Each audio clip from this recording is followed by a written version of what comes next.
What happens when three high school friends reunite during a Trump-pocalypse? I'll tell you what happens. They do a podcast, little buddy. The Colonoscopy episode. You are watching Generation Exile.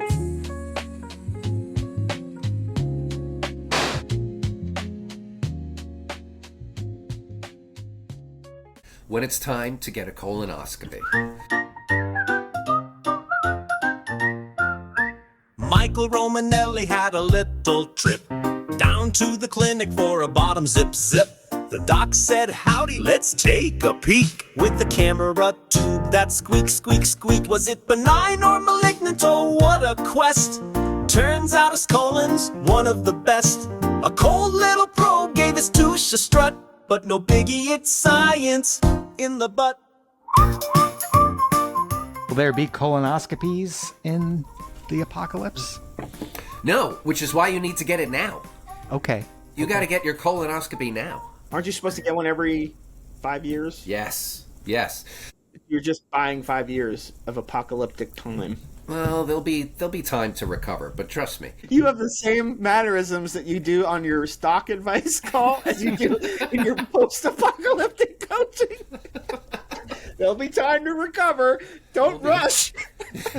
You'll be glad you had that colonoscopy when you're playing the long game here. when all the gastroenterologists have been turned into freeze-dried coffee.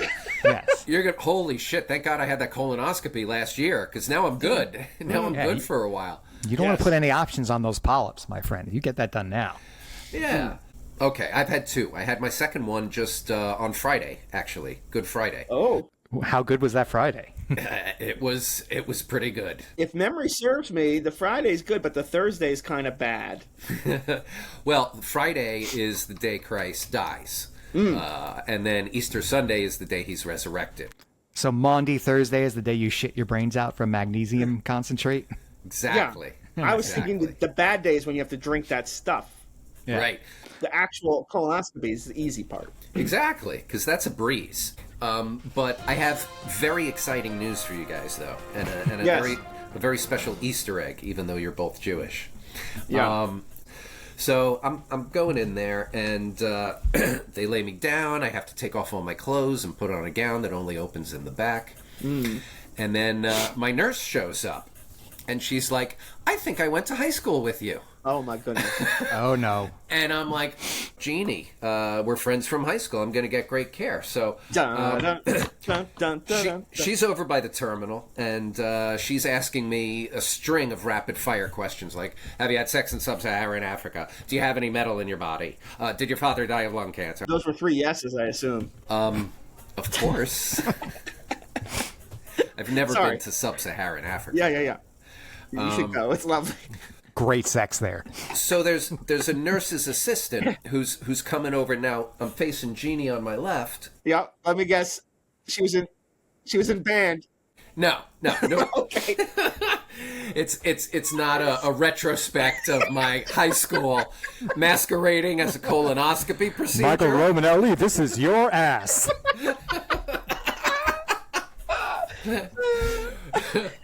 Remember the first girl who stuck her finger up your butt? Well, she's here tonight. And she's putting a camera in.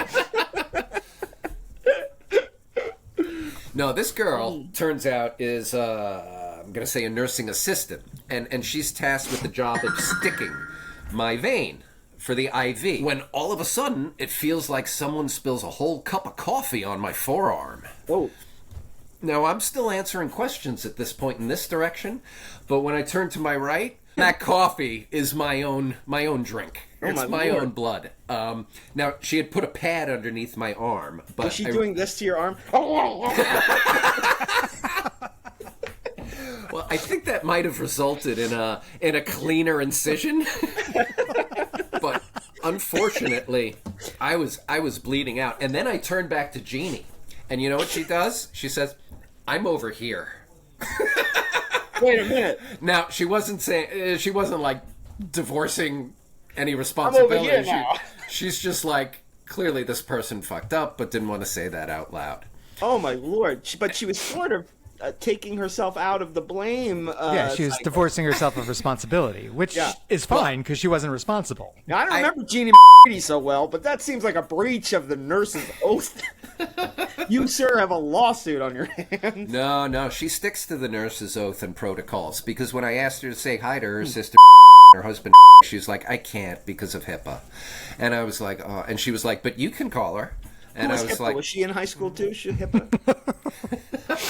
So then my actual doctor, who's going to perform the colonoscopy, walks into the room. He pulls the curtain aside, and he sees all the blood, and I do mean all the blood. And he's like, what are you doing, a transfusion in here? We got a funny guy. Yeah, diffusing with the transfusion. I loved it. Yeah. I loved it. Honestly, if you're going to fuck up with my body, at least make a joke about it. Don't act like nothing's wrong, because I'm going to notice. I'm going to notice. When was the Exactly. last time you were naked in a gown in a room with someone from high school? Gosh, maybe high school? Okay. You're just going to pretend like 2 weeks ago didn't happen between us, Mike?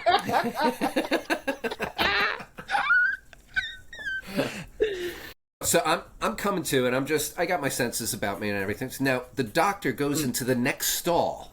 A different doctor, a different patient is in that stall, and he goes in there. Now, because we're only separated by a curtain, I hear absolutely everything with perfect detail, what's going on in there. HIPAA schmippa. So, exactly. But the doctor starts off like this. He's like, well, we weren't able to complete your colonoscopy.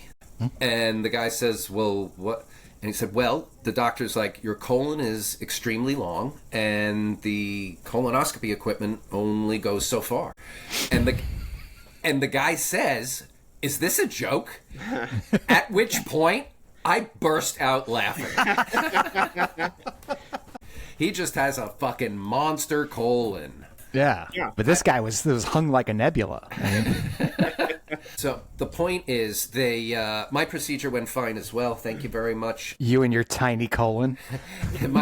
Your wee little colon. My perfectly normal and median colon. Question for you. When this guy told the other dude that his colon was too long and they didn't finish, was Gene like, hey, I'm over here now?